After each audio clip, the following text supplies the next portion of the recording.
তার আশ্রমের দিকে।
আমি এখন কি করব?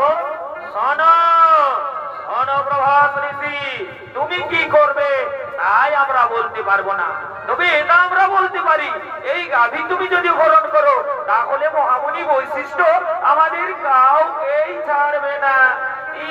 স্বামী তুমি না বলো না স্বামী, দাও দাও স্বামী দাও, এই গাভীটি তুমি আমায় হরণ করে দাও। ওরে ভাই মুনিগণ, তোমরা একটু দাঁড়াও, আমি এক্ষুনি এই গাভীটি হরণ করে নিয়ে যাচ্ছি। হ্যাঁ চলো চলো চলো স্বামী, চলো চলো চলো।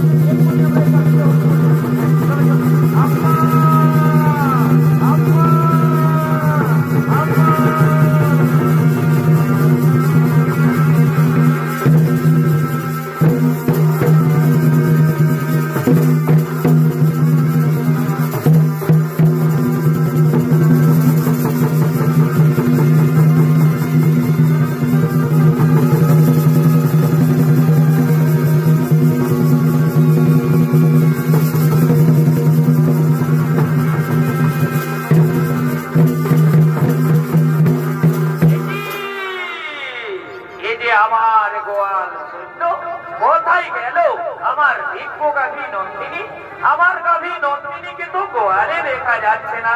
নন্দিনী নন্দিনী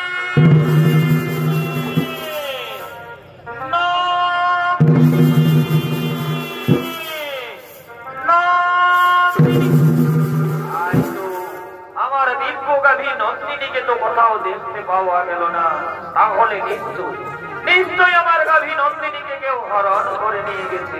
হ্যাঁ হ্যাঁ, আমায় ধ্যান যোগে দেখতে হবে কোথায় গেল আমার দিব্য গাভী নন্দিনী।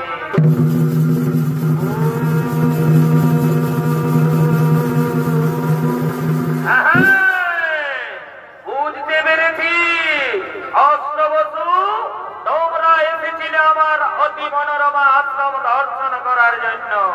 তোমরা আমার দিব্য গাভী নন্দিনীকে হরণ করে নিয়ে গেছো মর্তলোকে। যাও, আমি তোমাদের অভিশাপ দিচ্ছি, মর্তলোকে মানব কুলে জন্ম নেবে তোমরা।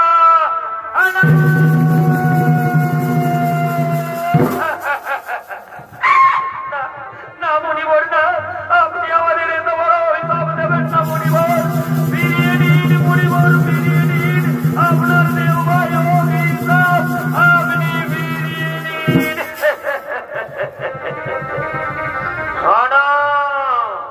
শোনো প্রভাস ঋষি, একবার যখন মুখ থেকে বাক্য বের করেছি তখন তার লঙ্ঘন হবে না, অভিশাপ তোমাদের ফলবে, তোমাদের মর্তলোকে মানব কুলে জন্ম নিতেই হবে। মর্তলোকে যদি আমাদের মানব কুলে জন্ম নিতে হয় তাহলে আপনি আমাদের মুক্তির উপায় বলে দিন। শোনো প্রভাস ঋষি, যাও মর্তলোকে দেবী গঙ্গার গর্ভে মহারাজ শান্তনুর ঔরসে জন্ম নেবে তোমরা। বাকি 60 জন ঋষি যারা তোমার সঙ্গে ছিল তাদের অপরাধ একটু কম, তাই তারা জন্মের পরে মুক্তি লাভ করে ফিরে আসবে এই গোলকে। আর যেহেতু তুমি তোমার স্ত্রীর কথায় আমার দিব্য গাভী নন্দিনীকে হরণ করে নিয়ে গেছো মর্তলোকে, সে কারণে তোমাকে সারা জন্ম কাটাতে হবে মর্তলোকে। জন্মের সময় তোমার নাম হবে দেবব্রত, পরক্ষণে ভীষণ প্রতিজ্ঞা করার ফলে তোমার নাম হবে বিষ্ণ। এই আমার আশীর্বাদ, এই আমার অভিশাপ।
মুনিগণের অনুরোধে 8 বছর মুক্তির তোরে দেবী গঙ্গা এলেন মর্তলোকে। মহারাজ শান্তনুর ঔরসে দেবী গঙ্গার গর্ভে জন্ম নিলেন 8 বছর। 8ম গর্ভে জন্ম নিলেন মহামণি প্রভাস ঋষি। জন্মের সময় তার নাম হয় দেবব্রত। পরক্ষণে ভীষণ প্রতিজ্ঞা করার ফলে তার নাম হয় বিশ্ব। আর এদিকে কাশীরাজের কন্যা অম্বা সে সভাধিপতি শাল্যরাজের প্রেমে পড়েছে। তাই সভাধিপতি শাল্যরাজ ছুটে চলেছে অম্বার সঙ্গে দেখা করার জন্য নির্জনে।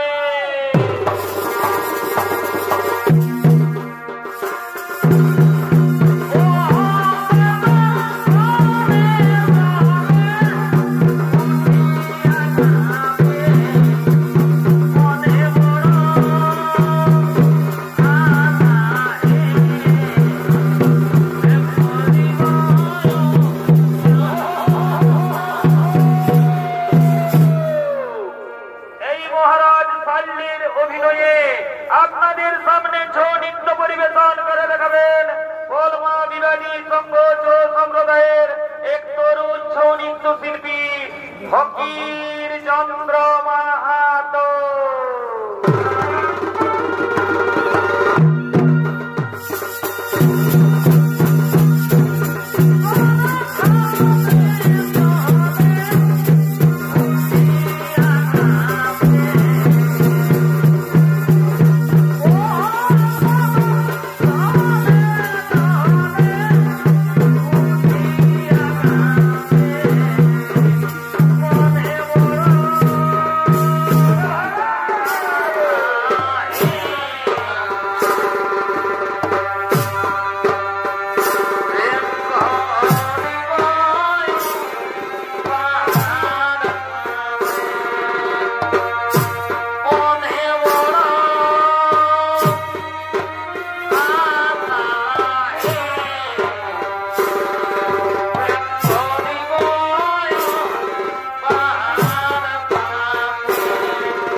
আসতে হবে। এসেছি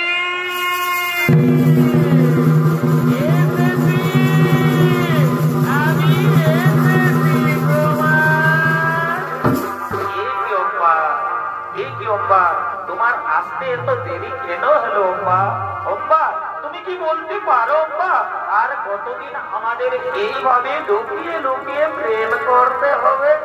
না কুমার, আর আমাদের এইভাবে লুকিয়ে লুকিয়ে প্রেম করতে হবে না।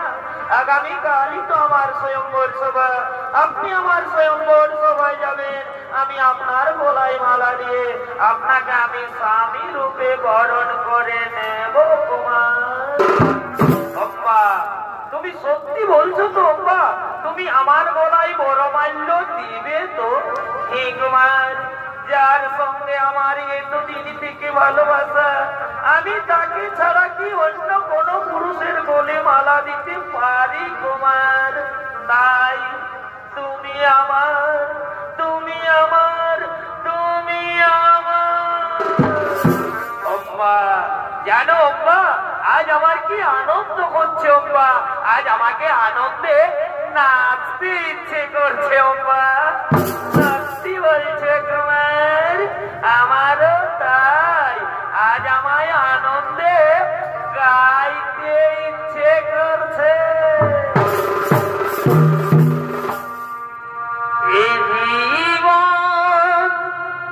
তোমাকে দিলাম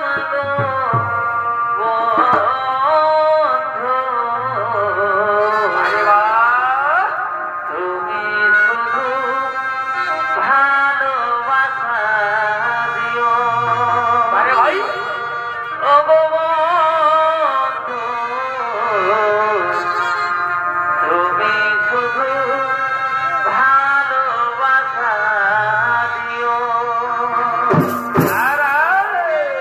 সুখের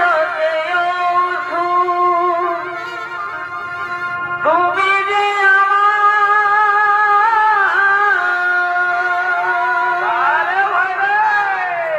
প্রিয় থেকেও তুমি বেশি প্রিয়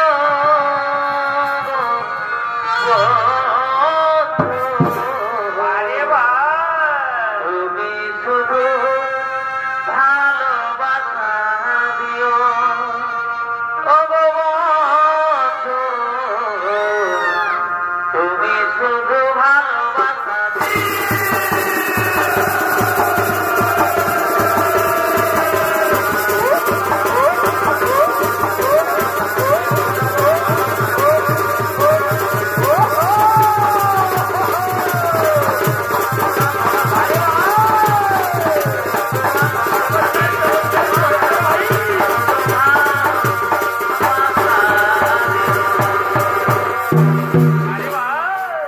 ভালোবাসা মতনি ভালো বাসিলে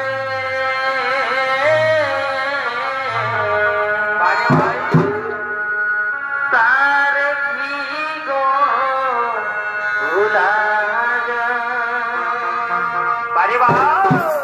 ভালোবাসা মতনি ভালো বাসিলে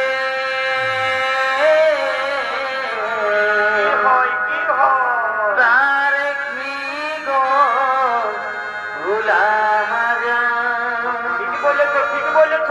মানিকের ভুলে বিরহ নালে মন থেকে কি তারে মুছা যায়? বারে বা তার কি গো ভুলা যায়? ভালোবাসার মতনি ভালো বাসিলে তারে কি গো ভুলা যায়?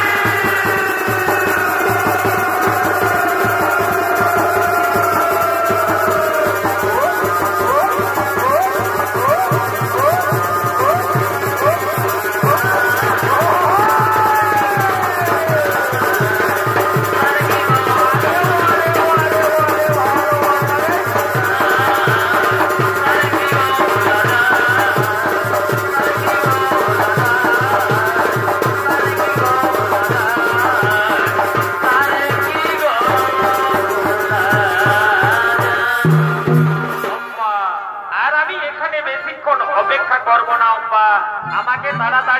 সভায় ফিরে যেতে হবে। এই কুমার, আমি আর এখানে বেশিক্ষণ অপেক্ষা করবো না কুমার, আমাকেও তাড়াতাড়ি রাজবাড়িতে ফিরে যেতে হবে। আগামীকালই তো আমার স্বয়ংবর সভা, আপনি আমার স্বয়ংবর সভায় যাবেন। আমি আপনার গলায় মালা দিয়ে আপনাকে আমি স্বামী রূপে বরণ করে নেব কুমার। চলো চলো এখন আমরা নিজ নিজ গৃহে ফিরে যাই। এখন আমরা নিজ নিজ গৃহে ফিরে যাই। আগামীকাল তো আমাদের আবার দেখা হবে।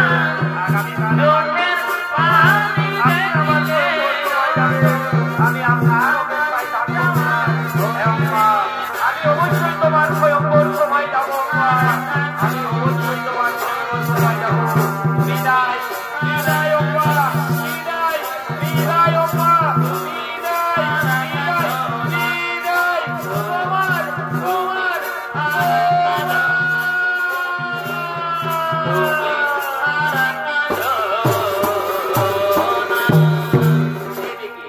এদিকে কাশীরাজের তিন কন্যা অম্বা, অম্বিকা ও অম্বালিকা।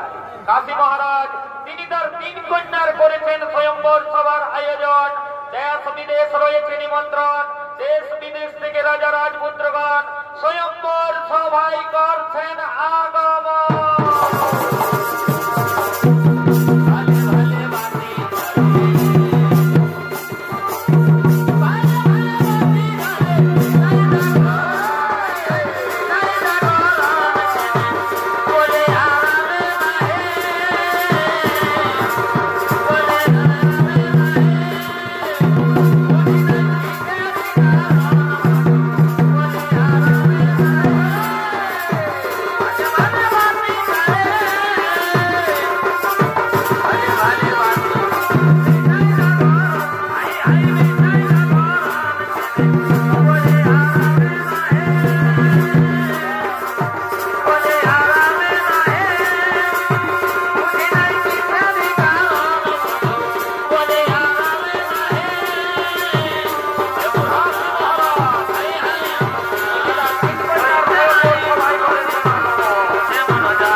বসে যান। আজ আমি আমার 3 কন্যার করেছি স্বয়ংবর সভার আয়োজন। এক্ষুনি আমার 3 কন্যা এই স্বয়ংবর সভায় করবে আগমন। তারা তাদের নিজ নিজ মনমত গতি করিবে বরণ। আপনারা বসে যান, আপনারা নিজ নিজ আসন গ্রহণ করে বসে যান।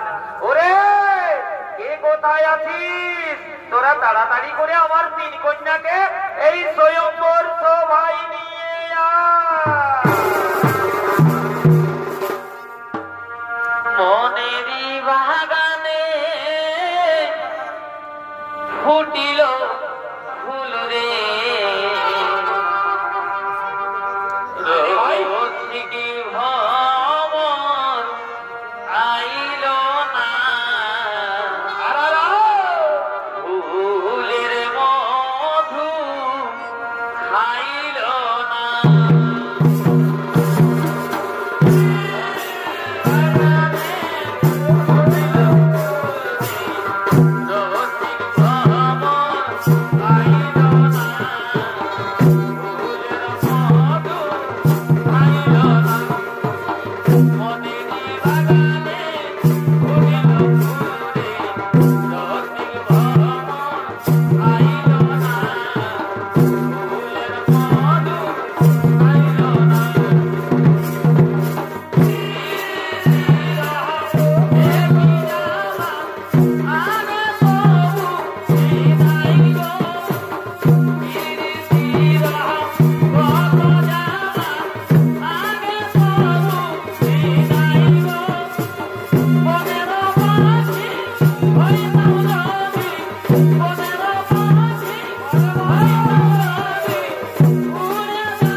বড় মেয়ে অম্বাকে আমার হাতে সম্প্রদান করুন মহারাজ।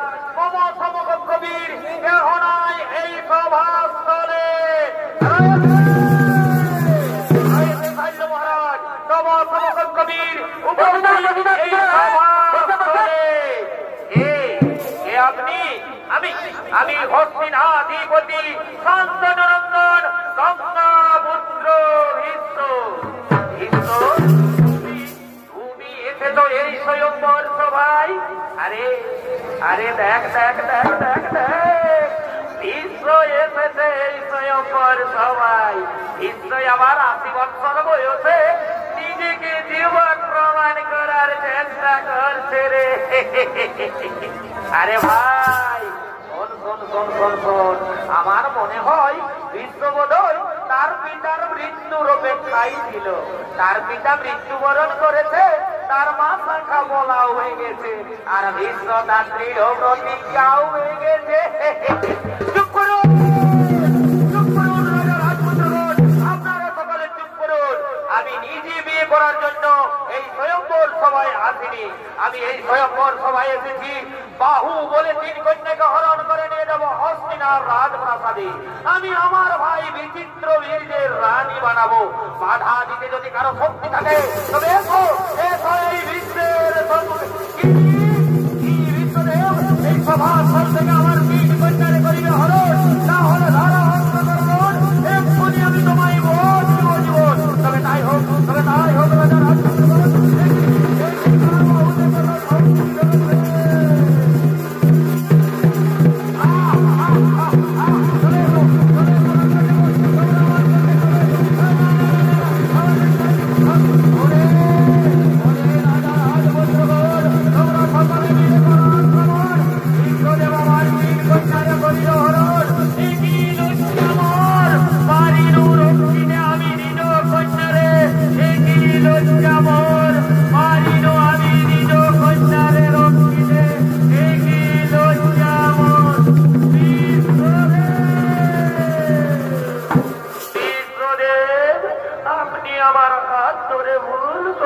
বিশ্বদেব, আমি যে সভাধিপতি শাল্যরাজকে ভালোবাসি, সেও আমায় ভালোবাসে।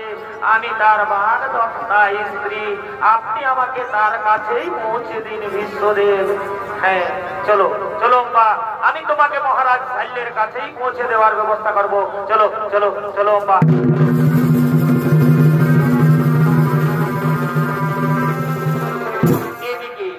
এদিকে শাল্য মহারাজ তিনি তার রাজপ্রাসাদে বসে রাজ কার্য পরিচালনা করছে।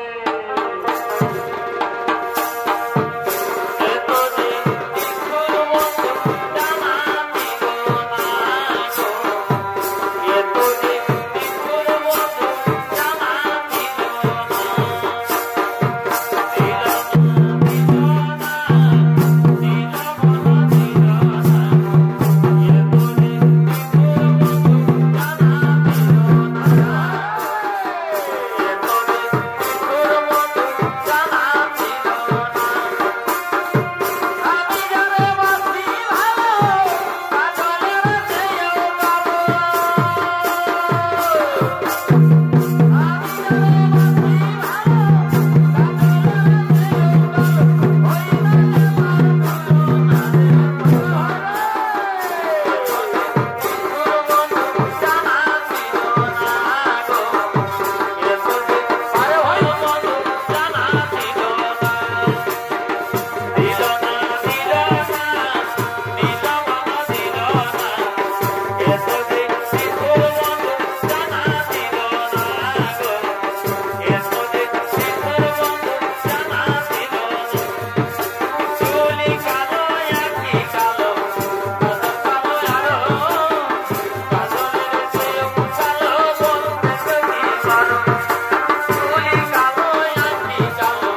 আজ সভার কাজ কিছু হবে না।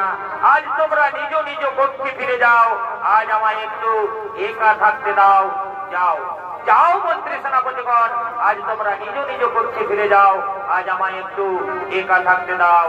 আজ আমায় একটু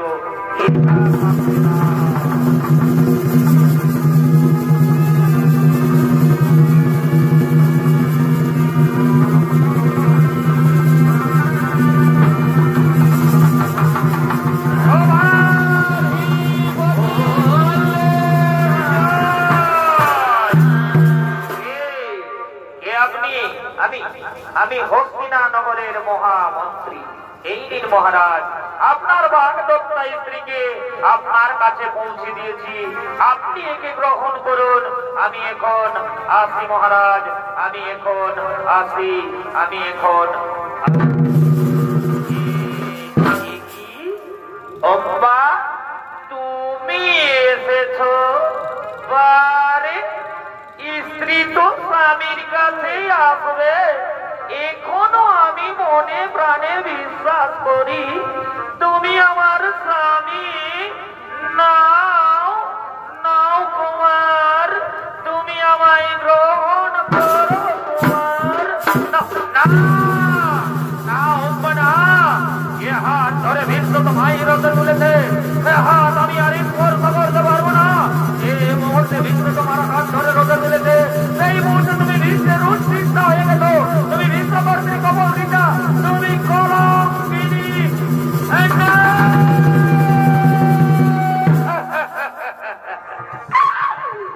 ক্ষত্রিয় সমাজের কলঙ্ক চাল্যরাজ আজ আমায় বলছে কলঙ্কিনী। চুপ করো দুর্বিষণ নারী। আমি আবারও বলছি, এ হাত ধরে ভীষ্ম তোমায় রথে তুলেছে। এ হাত আমি আর স্পর্শ করতে পারবো না। এই মুহূর্তে ভীষ্ম তোমার হাত ধরে রথে তুলেছে। সেই মুহূর্তে তুমি ভীষ্মের উৎকৃষ্ট হয়ে গেছো। তুমি বিশ্বকর্মী কবলিকা। এই অপকৃতা নারীকে মহারাজ চাইলে কোনোদিন গ্রহণ করবে না। তুমি তোমার বিশ্বদেবের কাছেই ফিরে যাও। তুমি তোমার বিশ্বদেবের কাছেই ফিরে যাও। তুমি তোমার বিশ্বদেবের কাছেই ফিরে যাও।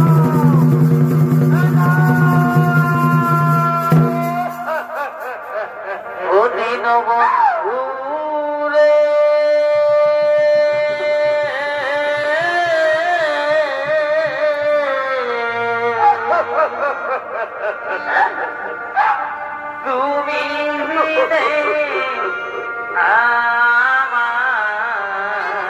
আমার কেহ না।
সঙ্গে কাশীরাজের দুই কন্যা অম্বিকা ও বালিকার করেছেন বিয়ের আয়োজন। সমস্ত রাজ্যবাসীর রয়েছে নিমন্ত্রণ। রাজ্যবাসীগণ মহানন্দে নৃত্য গীত করতে করতে রাজবাড়ির দিকে করছেন আগমন।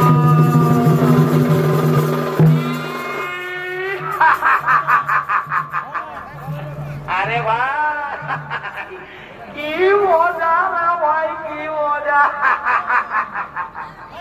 এইটার নামেই তো বিয়াঘর। যত পারবি ফুর্তি কর। বিয়াঘর এখন রাজা ঘরেই হোক আর গরিব ঘরেই হোক, লাল আর সাদা এগুলা চলবে। ডিজে বাজবে আর নাচ খেলে হবে। ওই রে এই কালিন্দী বাবুরা, আয় আয় আয় তাড়াতাড়ি আয়, তাড়াতাড়ি আয় বাবুরা। আচ্ছা আচ্ছা আচ্ছা, বুঝতে পেরেছি, মানে একটা গান ধরছো তাই তো? ঠিক আছে বাবুরা, আমরা গানটা ধরছি, তোরা গানের তালে তালে বাজনাটাকে নিয়ে আর চলে আয়। বাজনাটাকে তোকে সুরে ছন্দে ভালো করে নিয়ে আয়, দেখি যেমন জমজমায় হয়ে যাইবে এখনটা।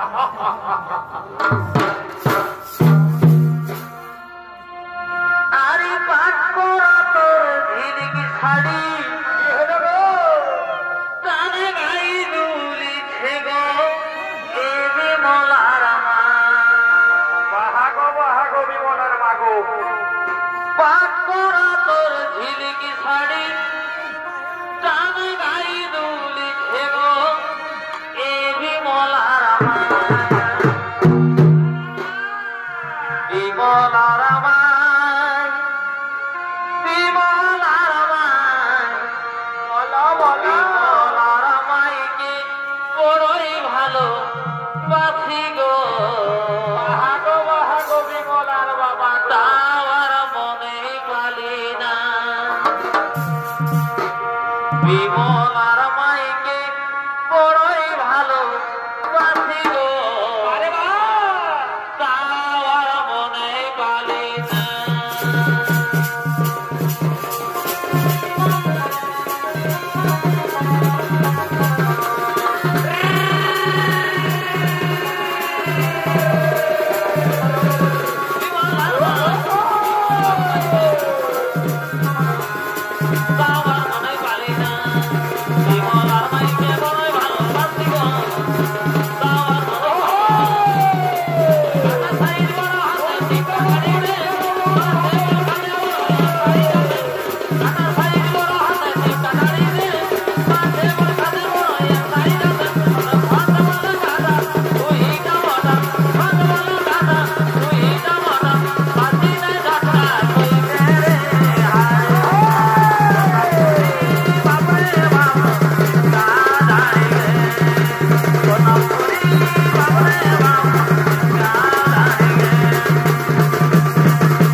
আরে ভাই, রাজা ঘরে বিহা ঘর, একটা রঙিন দেখে গান ধর। আচ্ছা ঠিক আছে ঠিক আছে ঠিক আছে, রঙিন ঘটনায় ধরছি। দাঁড়া দাঁড়া দাঁড়া।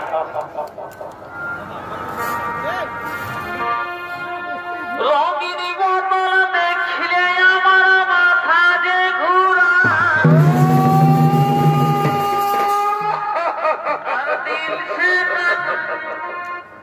আরে ভাই, রঙিন মালটা হচ্ছে বিদেশি মাল, বুঝলেন?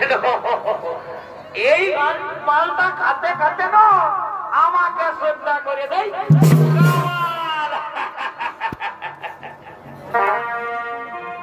রঙিন বোতল দেখলে আমার মাথা যে ঘুরা,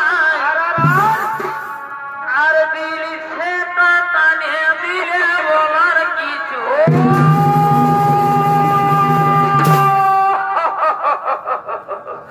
আরে ভাই দিল সে মালটা হচ্ছে আমাদের দেশি বুঝলেন ওই জন্য এর আদরটা একটু ও মন গেল হরে মাঝে মন গেল হরে মাঝে আর কি হলো হে নাচে নুচে ঘাটে দিব সারাদিন মরে গেলি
তুমি বলেছিলে মহারাজ ভাল্য তোমাকে ভালোবাসে, তুমিও তাকে ভালোবাসো, তাহলে মহারাজ ভাল্য তোমায় প্রত্যাখ্যান করলো কেন?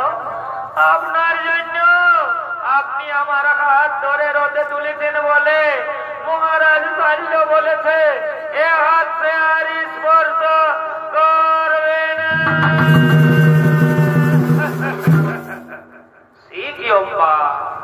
এই মাত্র করা। চলো চলো আব্বা, আমি তোমাকে নিজে মহারাজ সাল্লির কাছে পৌঁছে দেব, আমি তার কাছে ক্ষমা চাইব। না, আর আমি মহারাজ সাল্লির কাছে ফিরে যাব না। সাল্ল মহারাজ আমার চোখে নরকের কৃমি কীটের অধম, তাই আমি চাই। কি যাও আব্বা? আমি চাই স্বামী রূপে তোমাকে। না না আব্বা না, অতীতেই থেমে গেছে জীবনের শোক, জীবনের শোক স্বাচ্ছন্দ্য সব আত্মা নলে আত্মা হতি দিয়া লইয়াছি বিশ্বনাম। পূর্বেই প্রতিজ্ঞা করিয়াছি আমি জীবনে কখনো বিয়ে করব না। তাই তো আজ আবারও বলি, এই পৃথিবীতে জ্যোতিক রমণী সকলই আমার জননী। তাই জননী পদে বুঝি তোমায় করি নমস্কার। আদি হতে দূর হোক তোমার আমার মধ্যে মহায় অন্ধকার।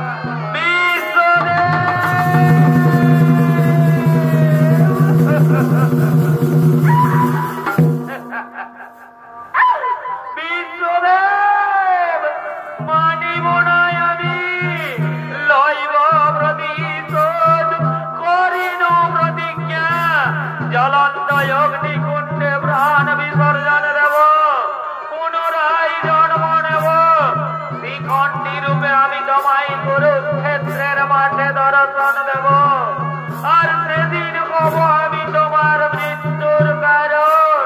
তুমি মানে মানে জর্জরিত হয়ে যন্ত্রণায় ছটফট করতে করতে সরস লুটিয়ে পড়বে।